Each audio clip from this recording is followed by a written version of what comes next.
గంటలు అనేది ఓటీ చేసుకుంటూ 18 గంటలు ఈ రోజుకి కష్టపడే వాళ్ళు ఉన్నారు తెలుసా? 24 గంటల్లో 18 గంటలు కష్టపడి కూటికి లేనివాడు కూడా కోటీశ్వరుడు అయినోడు ఉన్నాడు కదా.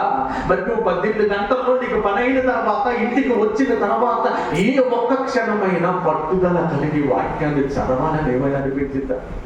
పట్టుదల కలిగి దేవుని కొరకు బ్రతకాలని ఏమైనా అనిపించిందా? ఒక భార్యగా మారావా, ఒక భర్తగా మారావా, ఒక కుమారుడిగా మారావా, ఒక పిల్లలుగా మారావా?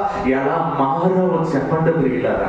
ఆడు మారలేదు, ఈడు మారలేదు, వాడికి భక్తి లేదు, ఈడికి భక్తి లేదు అని అనటం కాదండి. మన భక్తి ప్రతిరోజు మనం ఎలా నిరూపించుకుంటున్నాం. ఎదుటివాడికి భక్తి లేదు, మన భక్తిని చూపిస్తే వాడు మారడా? భార్యకు భక్తి లేదు, మన భక్తిని చూపిస్తే భార్య మారదా?